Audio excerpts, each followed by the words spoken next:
નવરાત્રિની તડામાર તૈયારીઓ વચ્ચે ગરબા આયોજકોની મુશ્કેલીમાં વધારો થયો છે। ખાસ કરીને ફાયર એનઓસી મેળવવા માટે કડક નિયમોને કારણે આયોજકો ચિંતિત છે। રાજકોટ અગ્નિકાંડની ઘટના બાદ હવે મહાનગરપાલિકા તંત્ર તકેદારીના તમામ પગલાં લઈ રહ્યું છે।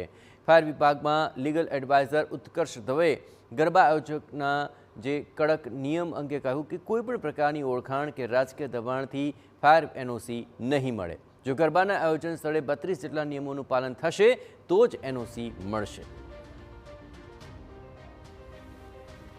નવરાત્રિને લઈને આયોજકોની મુશ્કેલી વધી ગઈ છે, કારણ કે ફાયર એનઓસીમાં કોઈ પણ પ્રકારના નિયમનો ભંગ કર્યો હશે તો તેમને એનઓસી નહીં મળે તે નિશ્ચિત છે। કારણ કે રાજકોટ અગ્નિકાંડ અને ડીસામાં જે પ્રકારની ઘટના બની તેને લઈને કોઈ પણ પ્રકારે શરત ચૂક ન થાય તે બાબતની કાળજી પૂરી રીતે રાખવામાં આવશે। લીગલ એડવાઇઝર આપણી સાથે છે, તેમની સાથે વાત કરીશું। કયા નિયમો જે ગયા વર્ષે નહોતા અને આ વખતે આયોજકોની મુશ્કેલી વધારી છે? સૌથી પહેલાં તો આપણે એ વસ્તુ ચોક્કસ કરવાની સમજવાની જરૂરત છે કે જે નવરાત્રિનો પર્વ છે એ મા અંબા જગતજનનીની આરાધનાનો પર્વ છે અને તે પર્વના સંદર્ભે ગુજરાત સરકાર ખૂબ જ ચોક્કસ છે કે આ પર્વ 9 દાડા માતાજીની આરાધનાના જે છે એ કોઈપણ પ્રકારની ટ્રેજેડી કે જાનહાનિ વગર વીતે। જે સંદર્ભે અમદાવાદનો જે ફાયર ડિપાર્ટમેન્ટ છે એને ચોક્કસપણે એક 32 નિયમોની યાદી બહાર પાડી છે, લિસ્ટ બહાર પાડી છે, જે લિસ્ટનું આયોજકોએ પાલન કરવાનું રહેશે। જો આ 32 નિયમોને સરળતામાં આપણે સમજવાનો પ્રયાસ કરીએ તો ચોક્કસપણે એવું કહી શકાય કે તમામ આયોજકોએ એક ટેમ્પરરી ફાયર સર્ટિફિકેટ મેળવવાનું રહેશે, જે સંદર્ભે એ ગેરંટી આપશે કે અમે આ 32 નિયમોનું પાલન કરીશું।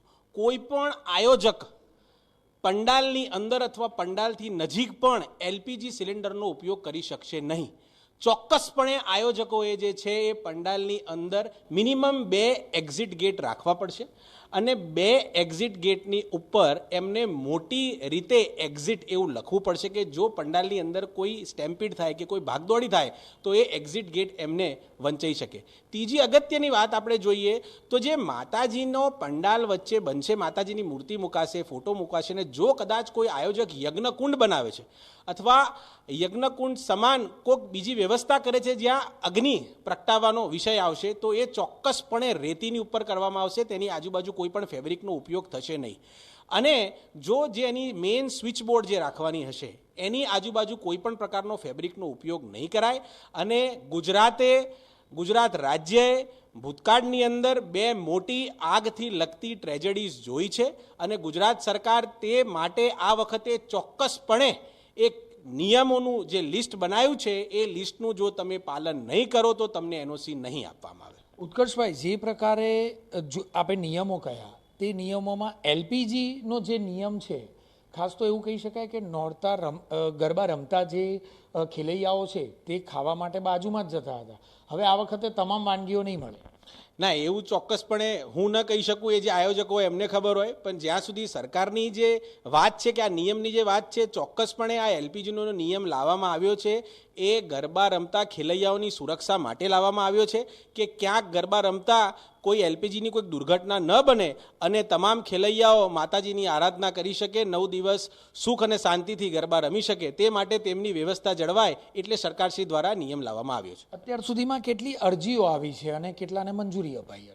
જ્યાં સુધી અરજીની વાત છે ને મંજૂરીની વાત છે, હું તમને કહી શકું કે જે આંકડો છે એ વિભાગ પાસે હશે, પણ જ્યાં સુધી મંજૂરીની વાત છે, મંજૂરી માટે તમામ ડિપાર્ટમેન્ટના લોકો ચોક્કસપણે એ વસ્તુ જોવે છે કે જે નિયમ છે એનું પાલન છે કે નહીં, અને નિયમની સાથે સાથે શું આયોજકો દ્વારા એક ખાતરી આપવામાં આવી છે કે તેમના આયોજન કરેલ ગરબાની અંદર જો કોઈ ખેલૈયાઓ રમવા આવશે તેમની સાવચેતીને જવાબદારી તેમની જાનની એમની રહેશે અને તમામ ફાયર વિભાગના નિયમો તથા પોલીસ વિભાગના નિયમોનું એ પાલન કરશે। એસી ડોમમાં હવે એક નવો ટ્રેન્ડ ચાલુ થયો છે, એસી ડોમમાં ગરબા। આ વખતે કેટલા લોકોએ મંજૂરી માંગી છે અને આ જોખમી છે ખરા અન્ય ગરબાની સરખામણીમાં? ચોક્કસપણે જે આંકડો છે એ વિભાગ પાસે હશે, પણ જ્યાં સુધી જોખમીની વાત છે, ફાયર વિભાગને આ વખતે આના માટે ચોક્કસપણે ખૂબ ગંભીરતાપૂર્વક એ નક્કી કર્યું છે કે જ્યાં એસી ડોમ હશે ત્યાં એક ફાયર વ્હીકલ આપવામાં આવશે, જે સંદર્ભે જો કોઈ દુર્ઘટના બને તો ચોક્કસપણે એને કલ્મિનેટ કરીને એલિમિનેટ કરી દેવામાં આવે। રાજકોટ અગ્નિકાંડ જેવી પરિસ્થિતિ આવા એસી ડોમમાં જે આયોજનો કર્યા હોય તેમાં કેટલા ટકા વધવાની શક્યતા રહેતી હોય છે? જ્યાં સુધી એસી ડોમના ગરબાનું આયોજન છે, હજુ એક નવરાત્રિ 22 તારીખથી ચાલુ થાય છે. હું આપને સરળતાપૂર્વક એક વાત કહીશ કે હજુ જોઈએ છે કે કેટલા નિયમોનું પાલન કર્યું છે, કેટલા લોકોને એનઓસી મળશે, એના પછી કેટલા ગરબાઓ થાય છે એ આપણને ચોક્કસપણે ખબર પડશે. રિજેક્ટ થવાના ચાન્સીસ કેટલા છે? કારણ કે હવે જોઈએ તો કીડિયારું ઉભરાય તે રીતે હવે આયોજકો ઉભરાયા છે. પટેલ સાહેબ, તમને એક વસ્તુ ચોક્કસપણે કહી શકું છું કે ગુજરાત સરકાર ભૂતકાળથી શીખી છે અને આ વખતે એક શોર્ટની અંદર આપણે એવું સમજી શકીએ છીએ, જો નિયમોનું પાલન તમે નહીં કરો, કોઈ ભલામણ ચાલશે નહીં, કોઈ પ્રકારની બીજી વસ્તુ ચાલશે નહીં, ફક્ત નિયમ ચાલશે અને કાયદો ચાલશે. જો તમે નિયમનું પાલન કરશો તો તમને ગુજરાત ફાયર વિભાગ, ખાસ કરીને અમદાવાદ ફાયર વિભાગ એની એનઓસી આપશે, નહીં તો તમે જાણો અને તમારા ગરબા જાણે. ટૂંકમાં કહીએ તો પાસ ભલે વેચાઈ ગયા હોય, ટિકિટો લેવાઈ ગઈ હોય, પરંતુ ક્યાંક કોઈક જગ્યા પર નિયમનું ઉલ્લંઘન કર્યું તો ફાયર એનઓસી મળશે નહીં. અને એટલા માટે જ આવા આયોજકોએ અત્યારથી દોડવાની જરૂરિયાત છે, યોગ્ય રીતે ગરબાનું આયોજન કરવાની જરૂરિયાત છે, કારણ કે તેમની મુશ્કેલીમાં વધારો થઈ ચૂક્યો છે. કેમેરામેન મનીષ ત્રિવેદી સાથે જિગ્નેશ પટેલ, TV9 અમદાવાદ.